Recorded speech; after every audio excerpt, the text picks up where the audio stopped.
Hi hello ನಮಸ್ಕಾರ. ತುಂಬ ದಿನ ಆದಮೇಲೆ ಇವತ್ತೊಂದು ರೆಸಿಪಿ ಮಾಡ್ತಾಯಿದ್ದೀನಿ. ತುಂಬ ಸಿಂಪಲ್ ಈ ಬೇಸಿಗೆ ಟೈಮಿಗೆ. ಅದಕ್ಕೆ ಕುಕ್ಕುಂಬರ್ ಸಲಾಡ್ ಮಾಡ್ತಾಯಿದ್ದೀನಿ. ಇದಕ್ಕೆ ಬೇಕಾಗಿರೋ ಅಂಥ ಐಟಮ್ಮು ಮೊದಲಿಗೆ ಮೊಸರು. ಇದಕ್ಕೆ ಮೊಸರು ಹಾಕೊಂಡ್ಮೇಲೆ ಗಟ್ಟಿ ಮೊಸರು ಬೇಕು. ಒಂದು ಸ್ವಲ್ಪ ತೆಳ ಆಗಿತ್ತು. ಇದಕ್ಕೆ ಒಂದು ಸ್ವಲ್ಪ ಗರಂ ಮಸಾಲ ಲೈಟಾಗಿ ಹಾಕ್ಕೋಬೇಕು, ಜಾಸ್ತಿ ಹಾಕ್ಕೊಂಡ್ರೆ ಚೆನ್ನಾಗಿರಲ್ಲ. ಹಾಗೆ ಒಂದು ಸ್ವಲ್ಪ ಮೆಣಸು ಹಾಕ್ಕೊಂಡ್ರೆ ನೆಗಡಿ ಆಗಲ್ಲ, ಅದಕ್ಕೋಸ್ಕರ ಮೆಣಸು ಹಾಕ್ತಾಯಿದ್ದೀನಿ. ಹಾಗೆ ಸ್ವಲ್ಪ ಅಚ್ಚ ಖಾರದ ಪುಡಿ ಲೈಟಾಗಿ, ತುಂಬ ಖಾರ ಆದರೆ ಕಷ್ಟ ಈ ಬೇಸಿಗೆ ಟೈಮಲ್ಲಿ. ಹಾಗೆ ಒಂದು ಸ್ವಲ್ಪ ಉಪ್ಪು,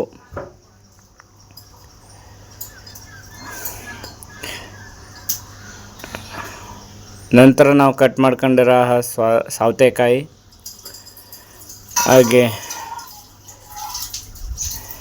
ಸಣ್ಣದಾಗಿ ಕಟ್ ಮಾಡ್ಕೊಂಡಿದ್ದೀವಿ, ತುಂಬ ಏನು ದಪ್ಪ ಏನಿಲ್ಲ. ಹಾಗೆ ಈರುಳ್ಳಿ ಈ ಥರ ಕಟ್ ಮಾಡ್ಕೊಂಡ್ರೆ ಚೆನ್ನಾಗಿರುತ್ತೆ. ಹಾಗೆ ಕ್ಯಾರೆಟ್ನ ಸೌತೆಕಾಯಿ ಹೊರೆಯೋದ್ರಲ್ಲಿ ಹೊರ್ಕೊಂಡ್ರೆ ಇನ್ನೂ ಚೆನ್ನಾಗಿರುತ್ತೆ ಕಟ್ ಮಾಡೋಕ್ಕಿಂತ.